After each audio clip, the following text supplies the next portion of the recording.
Welcome to the Follow Salem podcast about the people, places, and all things good in Salem, New Jersey. Today we're in our new home at the Salem Building Arts Center here in Salem. The center is housed in the former JCPenney building, which, by the way, was the first JCPenney in New Jersey. The building has been renovated, keeping much of its historical integrity, including using pieces of the famous Salem oak for window seats. In this episode, we speak with Melissa Skinner. Melissa is the director of the Salem Building Arts Center. She told us about the many programs at the center, including mural arts with local artist Terrell Seals and carpentry workshops that create various projects for middle school students. Hi, and welcome to Follow Salem podcast. I'm Dean Johnson, editor-in-chief of Follow South Jersey, and today we have with us Melissa Skinner. Melissa is the director of the Salem Building Arts Center here in Salem. Hi. Hi. How are you doing today? Thanks for being with us. So you grew up here in Salem. So tell us a little bit about how it was growing up in Salem, a little bit about your background. Okay. Who is Melissa Skinner? Growing up here in Salem, I was Melissa Payne, and Salem was so different.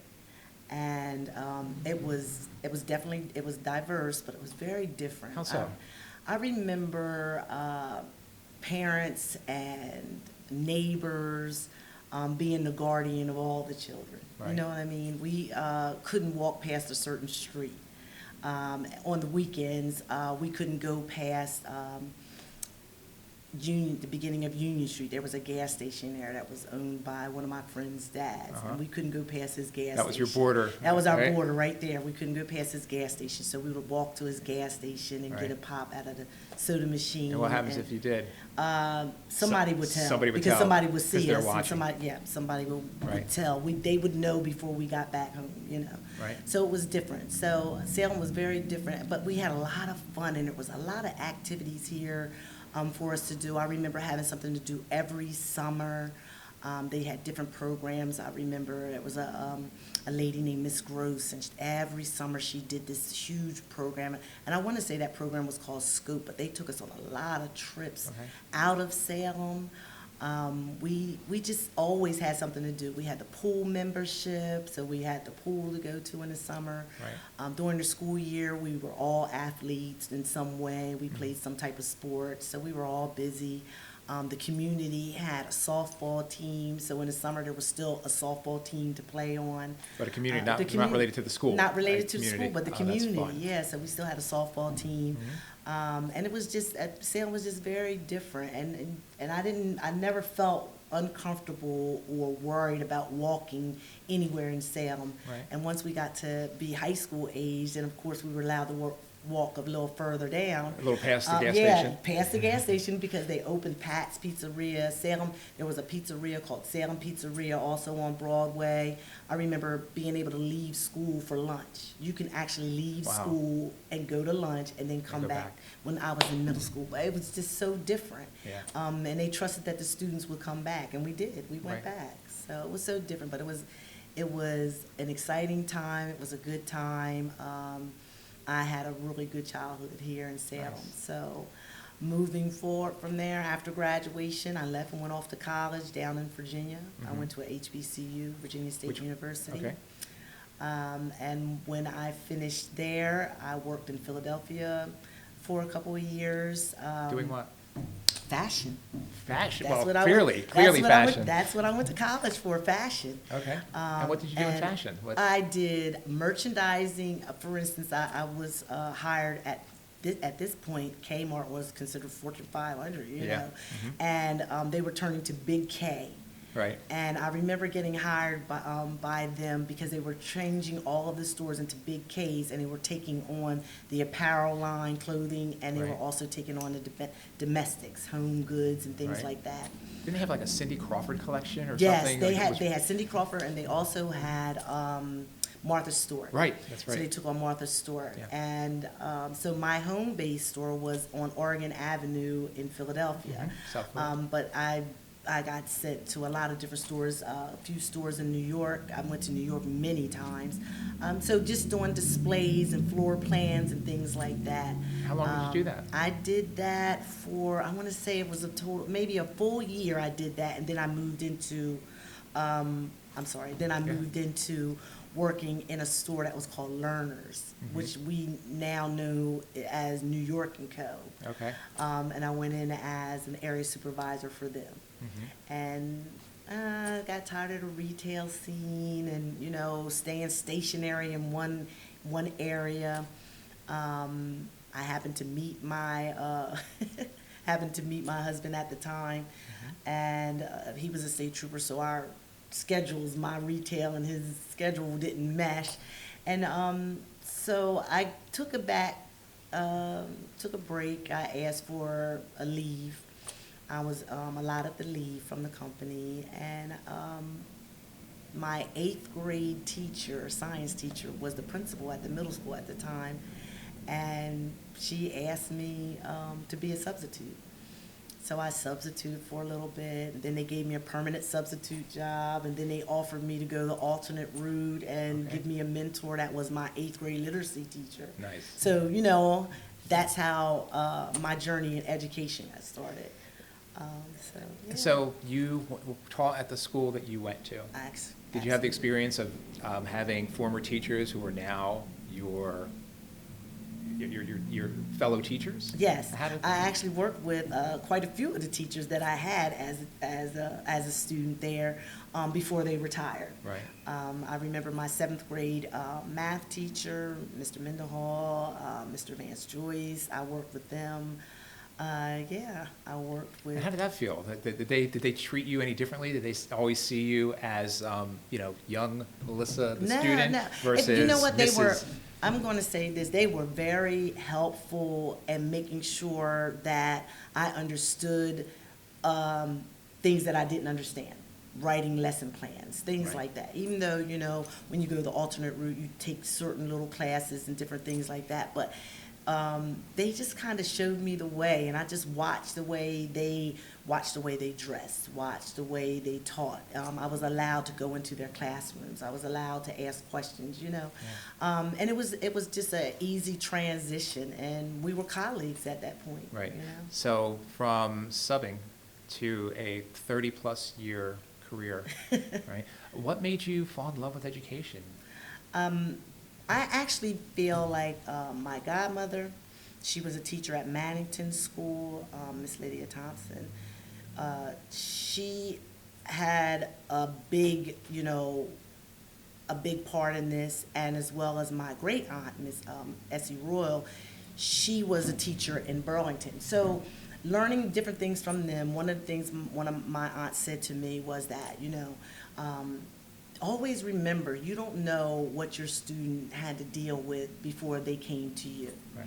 So that's something that when I mentor new teachers, that's something that I always say to them. And I remembered that. And, it just grew into a love for education, a love for making sure the students can get all that they can get out of an education, and teaching them why it's important to have an education, and to remind them that I went through the same school system and here I am. I guess that was beneficial. Yeah. You were where they are. Absolutely. And it really helped, build that rapport. Yeah.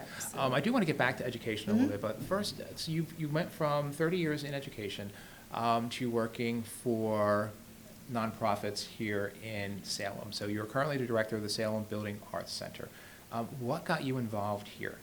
Where we are, by the way, we're inside the Arts Center. That story goes along with one of my former students. That was my mentee, who is now my bonus son. He actually is my headhunter. And he realized that I'm not a sit-still type of person and that I needed to do something. And I am on his board for his nonprofit, and I have been on a board for a nonprofit in another county. And so it was something that he found and he thought that I was a good fit for. And so we sat and we discussed it, and then I applied for the position. And just so happens that there were a few people on the board that knew me as a child, knew me as an educator, and know me now. So it seemed to be a good fit at the time. So tell us about what you do here.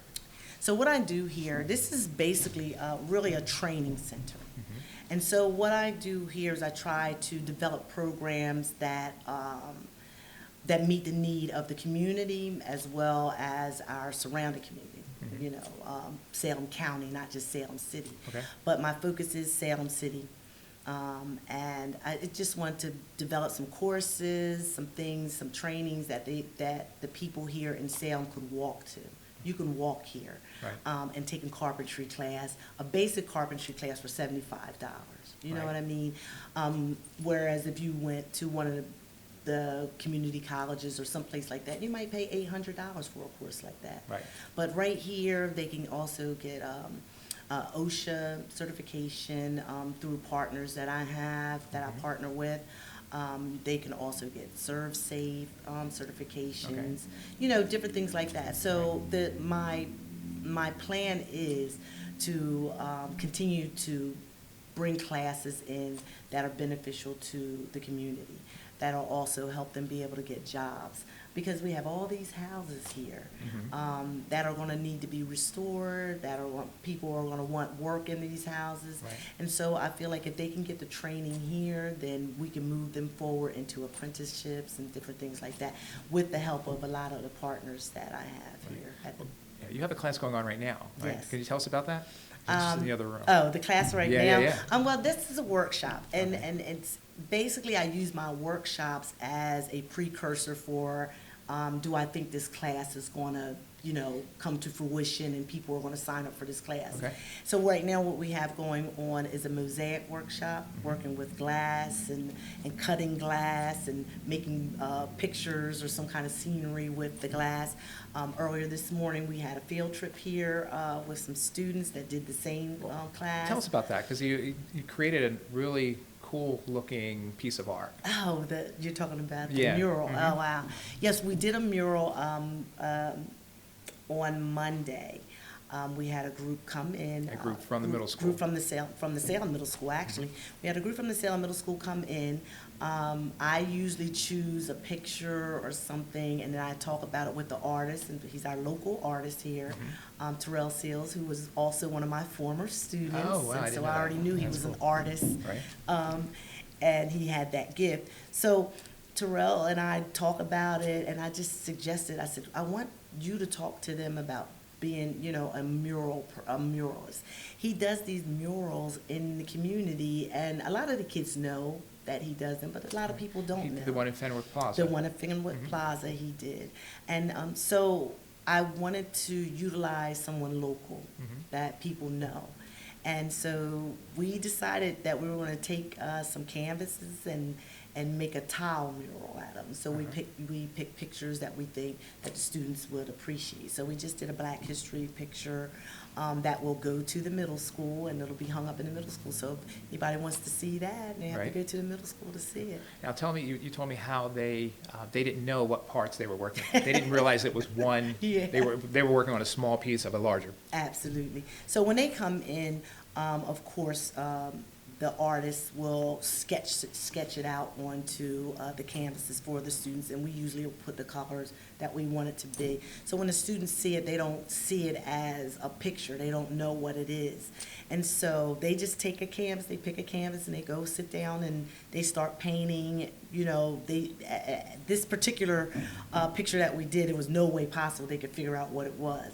Right. So they just painted the colors that were supposed to be in that area while they sat and chit-chat. And so when they're finished with their part of it, the artist, Terrell, calls them over, and he calls them by number, because on the back of the canvas there's numbers, and he'll call them by number, and they put those numbers down. And so then they stood there, but they really couldn't see what the picture was. And I said, oh, come stand over here where I am. You could really see it. Yeah. So they came on that side, and they were like, oh my God, like, it's like that realization that, oh my God, look what we made. Yeah. You know, look what we did. Right. And basically what he does is he'll touch up lines, spaces. Sure. That's it. And then we take it over to the middle school.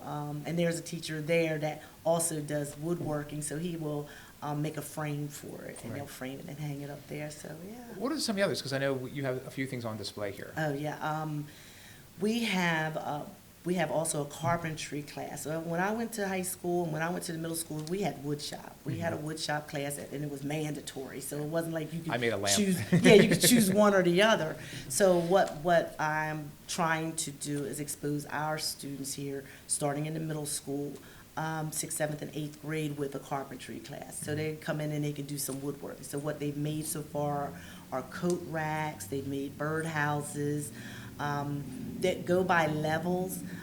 So the coat rack that the 6th graders made is not the same coat rack that the 8th graders made. So the 8th graders kicked it up a notch, you know? So they kicked it up a notch. And I didn't have a 7th grade group yet. So this week I'll have my first 7th grade group, and they'll be making shelves, so like a corner shelf for them to put whatever they want on, you know? But they'll be making corner shelves. Right. But it gives them the opportunity to be able to use the tools per grade level, and expose them to some career readiness, you know, opportunities, to all of the things that we do here. We do the artwork, we do the mural work, we do mosaics, we're doing the carpentry, the woodworking, those kind of things. So I'm trying to just keep bringing things in for them to be able to be exposed to. So start them at middle school, expose them. Right. When they get to the high school, maybe they'll opt to come here for a few hours a day, you know. So that's the whole plan, that's the idea. How did you get the middle school involved? Did you just reach out to them? Let me tell you, it's so funny. The middle school administrators there were so excited that I took the position here. And they were willing to do whatever they could do, and they actually stated this to me: we'll do whatever we can to make sure that you're successful. So we waited. Ms. DeVilleman, the principal, and I had a conversation, and then she brought the assistant principals on board, and we talked about a schedule and how we could do this. And so we used their VIP program, which is the students that make honor roll, principals list. You know, they don't all get A's and B's. Right. They might just have great attendance and things like that. But we started with that program only because there's a schedule for that program already. But we want to be able to expose the entire population, not just the VIP students. Gotcha. But in order for them to help me out, they gave me their VIP students. And so I've had every marking period, I have a different group of students that come through for field trips. But the field trips are open to the county. It's on my website for them to be able to sign up for these field trips. So any of the schools in Salem County could contact you? Can contact me to schedule a field trip. Schedule a field trip here. Absolutely. Where they can actually work on a craft or some woodworking. Absolutely, and depending on what day they come, that will depend on what the craft would be. Because if they decide they want to come on a Tuesday, well, we know we have carpentry that day, so we can pencil them in to be able to do woodworking on Tuesdays or Thursdays. So it really just depends on the day. So who instructs? I mean, you mentioned Terrell Seals. Yes. He's instructing with as a I'm murals. partners with Apple Farm, and so the Apple Farm, they send an artist here to do like the mosaic work. So the artist that they have that works on mosaics there, her name is Laura. She comes in and she does the mosaic work. Right. But Terrell was my idea of using someone local that people knew. Right. We started out by doing a paint and vibe here in town. People didn't, I guess it really wasn't publicized well, so people didn't really know about it. But we still had a nice turnout, and we had a nice time. And so ever since then, I've just been using Terrell, asking him, would he do these classes for the students? And he was. And what about for the carpentry? And the carpentry, Rick Tambora and Tyler Ludrick, they're not from this area, but they were friends with someone from another organization. And so they were told about the program, and they were asked to come in, and we sat down and we talked about what I was looking for, what I was expecting. And so they come on Tuesdays and Thursdays, actually have their own, he actually has his own business. They're volunteering? Yeah, no, not volunteering. Okay. They are They are paid. stipend. Yeah, they are stipends, yes. Okay. You also have a fun machine that etches. Yes. You mentioned that's one of your favorite machines. That is. Tell me about it. Let me tell you, when I first saw that machine, I went to another organization to to see what the setup of a building arts And what is center would it? look like. What is the machine? That was, I want to say, Steamworks. Okay. So I went down to see this machine, and this machine was an etch engraver. Okay. And it heats up the wood or whatever the material is, and it etches into that surface. Right. And so I have another local business owner that I have recruited to help me with this particular project, and that's Corinne Fletcher. And we've been on this journey to get this laser engraver up and running, and then that will be also another course that will be happening here, and also another workshop, and also another venture for the field trips Right. to take place. Yeah, so That's cool. I love that machine. So you also have events here? You've had a few events? We've had, well, this is not really, this center is not really set up for events. Okay. I actually had someone ask me just the other day, could they have a birthday party here? It's actually set up for community-based things. For instance, Foreman Acton, they had their scholar luncheon here. But the space here is just not conducive to having big, major events. Okay. They have had those events here in the past because there was no saw, there were no saws. Right, so you have the Yeah, so equipment, now the we have building all of this equipment. equipment in here, and so we're just not able to use the space that way. But we Right. could use the space for community meetings and different things like that, because I do have a conference room. Right, right. And this is the former J.C. Penney building, Yes. right? It was This was the first J.C. Penney's in the state of New Jersey. And when I tell people that, they don't know that. Right. And I said, yeah, this was the first J.C. Penney's in the state of New Jersey, but it definitely was the former J.C. Penney's here. I remember it as J.C. Penney's, and we often refer to it as the J.C. Penney's building. Yeah, exactly. And the restoration has been amazing. Like Yes. the ceiling tiles are still the same ceiling tiles. The same tiles, yes. Right. They utilized the Salem oak for the window seats and some of the railing in the back. Literally from the Salem oak tree. The Salem oak tree, Are yes. the windowsills. Are the windowsills, Okay. yes. And so a lot of what they did, they restored some things, like the wood, when you first come in the front door, all of that is the original flooring. So they tried to keep some of Right. what they could here. And they wanted to make sure that people know it's about historical restoration. So they left a lot of the wood and a lot of the steel and different things Right. in the building, so people could see it when they come in. And that's one of the plans, right? To teach people how to work on restoration projects. Absolutely. Right. That's the ultimate goal was to be able to restore some of the homes in Salem. And a lot of the homes are historical buildings. And so we want to be able to teach that here. So that goes with the plaster studio that was donated to us here. We want to be able to do plaster cast and molds, Right. but also being able to do actual plaster work in the homes. And a lot of the woodworking and carpentry work that needs to be done in these homes is also taught. So they, at the end of a basic, even at the end of a basic class, they learn how to restore old windows. Okay. Even at the end of an advanced class, they would learn how to restore a old door, a door that's been in a building that they want to still use. Right. So those things are still a part of, and really should be the main focus, is that historical restoration piece. Right. But we also know that there are some certifications and there are some trades that have died out, that are coming back, that we need, and people here could be trained to do those jobs. Right. And so that's the goal. How do you see the growth of the Building Arts Center? I see the growth of this building outside of this building, because we're actually going to outgrow this building, and I see that happening. And so we're going to have to open up some other places here in town, maybe in some of the other buildings, some of these buildings that need to be restored. Right. Almost be and- like a laboratory. Right, absolutely, and take some of those things, some of the workshop, maybe the art workshops, we'll take into one of the other buildings and Right. utilize that space for something else, you know what I mean? Uh-huh. So I can see it growing, and I just think that it just needs to be publicized. Right. And people really don't know what's going on here in the building, and I think that that's the big part of growing the building. Right. You also have a couple big containers in the back.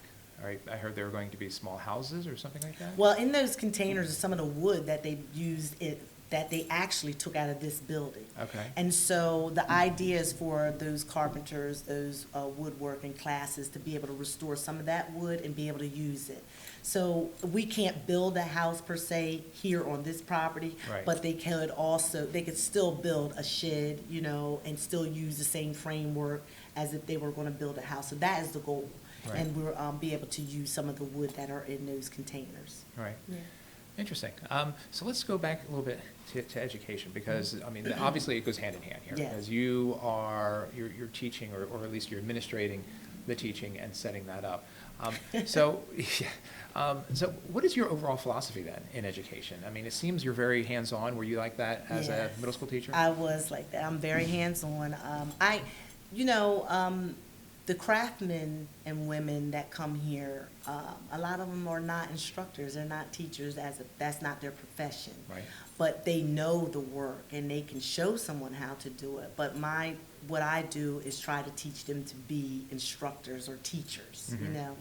And I'm hands-on. The classes are going on. I'll come downstairs and ask a whole bunch of So questions. you're learning too? Yeah, I'm learning.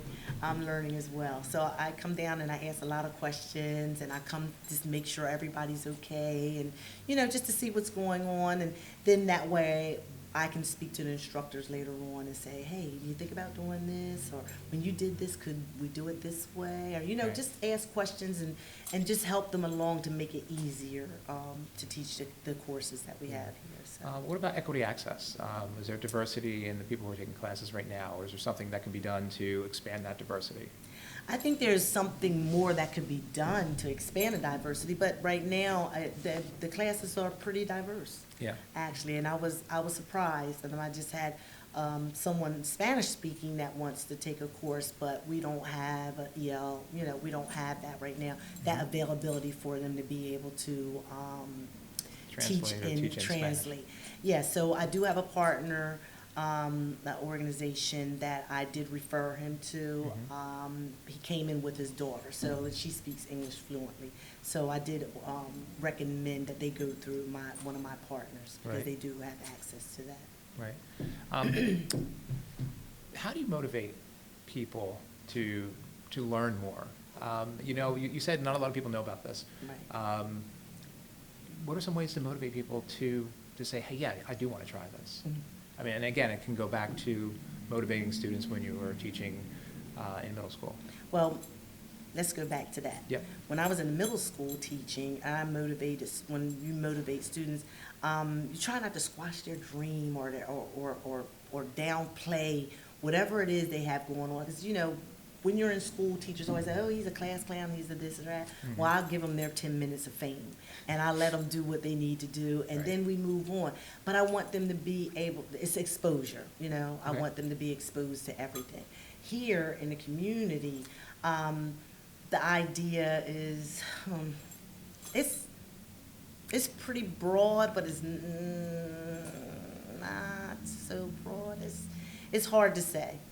I don't know how I can motivate people in Salem other than to say that, take a chance. What's it Right. going to hurt to get a certification? Right. You know, you get a certification in, let's just say you get an OSHA cert. You got an OSHA 10 cert, right? Mhm. And then you take a carpentry class, or you take a forklifting class, but you have an OSHA cert to go along with that. And that goes a long way with some employers. And so the only thing I can say is, what's it going to hurt? Right. One more certificate or certification, or just being exposed to a different type of tool. What's it going to hurt? Right. I always feel like, you know, the more you learn, the more you have in your tool belt. Yeah. You know, and that's just me. I mean, I learn from everybody, and I don't try to be a know-it-all. I could just go by my experience and others' experience, and hope that that I could be a vessel to help. Right. You know, and that's it. And So I try to connect. I try to connect people to wherever they need to go. It might not be through me, but it might be somebody else I know, or Right. something like that. So, Right. Do you guys do that's what I try. marketing? Do you market the Um, programs here? We try to via a specific website, but I feel like this particular building was kind of embedded in another website that people don't necessarily go look at. Okay. So I just think that I have to do better marketing. Okay. Do they have their own website now? Not yet, but I'm Okay. getting it. I'm getting ready to, they're getting ready to spark my new website. Okay. So I will have my own website, and then that way people will know more about what's going on specifically here in this building and with my partners. Right. Yeah. Has there been a cohort that's gone through like the carpentry, or are they still in the courses? So I have cohorts that are actually in the carpentry phase. So they did the basic, well, they actually did the workshop. All right. And then they did the basic carpentry class, and now they're in the advanced Okay. carpentry class. So it's a little easier for someone that has gone through our program because they know what to expect moving forward. Right. As opposed to someone coming in and say, oh, I want to take the advanced, but they're much more advanced than this course is. Right. You get what I mean? Yeah. So- Are they working? Like, Yes. Are they working carpenters Yes, now? Are they yes, yes. from the certification that you're getting here? So what they get here is they don't necessarily get a certification, but they get a certificate of completion for so many hours in a basic carpentry class. Right. So for instance, if they use that certification, or if they use, I mean, not that certification, if they use those hours and maybe go to one of our partners and say, well, I have 26 hours in a basic carpentry class with this organization, and they're partners with us, then they can use those hours to move forward. Okay. So that's the game. Okay. Right Is that now- working? Is that happening? It's happening, it's actually happening, and I would love for it to, for us to become accredited so that their hours are a legal certification, you Right. know, per se, a license or whatever. So we're working towards that, and I'm with an organization that's what they're geared towards, so. How many people are in the carpentry? I just had a class go through 13, Mhm. and now for the advanced class, I have a group that came from the 13 to 6 for the advanced. Okay. And then looking to partner with the school district to try to get some students in for the basic. Okay. Is there an age limit? 16 to 24. Okay. Mhm. All right. That's 16 to clear. 24. So what are some of the biggest challenges you've seen in running the center? Some of the biggest challenges, well, let me be honest. Mm-hmm. Some of the biggest challenges I faced running this program is people understanding what this program is supposed to be. Right. And understanding that it's still part of education. And there are still state standards for career readiness that we have to, you know, use those guidelines, Mhm. you know, and the OSHA guidelines and different things like that. So I think a lot of times what happens is that if people are not educators or don't understand that aspect of it, they don't understand what's supposed to actually happen here. Okay. And so I felt like I ran into that in the beginning. Mhm. I felt like I ran into that, but I feel like right now I'm in the right space with the right people that understand the same thing I understand, Right. and I think that it's going to grow the program. That's wonderful. Yeah. It sounds like a great program. Sounds like an amazing opportunity, not just for Salem City, Salem County. Salem County, yes. And it's great to hear that you're working with the young people to get them started young. Yeah. And then it can inspire them to careers. Yeah, just that exposure. It's just Yeah. about exposure, just Yeah. exposure. Then they can get a taste of this or that, and they might say, oh, wow, I think I'm a really good artist, or, oh, wow, I really like making things out of wood, you Yeah. know? So, you know, just exposure, and then that gives them an opportunity. If they decide that 4 years of college or 2 years of college is not for them, that they may decide to go get a certification or Get a get trade. certified or get a Okay. trade or, Yeah. you know, something like that. So this exposure Right. is key for me. Right. Very good. Yeah. Before we go, I just want to ask you a few final questions, if you don't mind. We're talking about some favorites. You have a favorite book? I Know Why the Cage Bird Sings by Maya Maya Angelou. Angelou. Very good. Actually got to meet her. We can talk about that later. But a favorite movie? Oh my God. Purple Rain. Purple Rain, Prince. Very good. I have a story about that too. But that's off camera. Favorite song? Purple Rain. Actually, it's a gospel song. Okay. I should say, I think it's called We Shall Be Holy. Okay. Favorite food? Favorite food. It's not really a food. It's not really a food group. I could say it's junk food. Okay. But I'm a potato chip person. My students used to know Any that flavor? I like chips, period. And no flavor, like All- barbecue or, or chips. sour cream and onion, Chips. as long as it's chip. Chip, popcorn, a salty. Yeah, snackies. Yeah, snack. Oh, yeah, crunchy, salty. Yep. Uh, Takis. favorite vacation spot? My favorite vacation spot is Virginia Beach. Oh, very nice, very nice. And lastly, what's your best favorite way to spend the day off? My best favorite way to spend the day off is lounging on my love seat, binge watching something on Netflix. And what would that something be? What do you binge watch lately, recently? Well, Blue Bloods. I'm binge watching Okay. Blue Bloods right now on Paramount. So I'm All right. I'm trying to get to, I'm in season 12. I'm trying to get to season 14, but I started at season 1. Wow, So that's commitment. Yes. Melissa, thank you very much for being with us. I really do Sure. appreciate that. Today we were talking with Melissa Skinner, Director of the Salem Building Arts Center. I'm Dean Johnson for Follow Salem Podcast. Thanks for watching.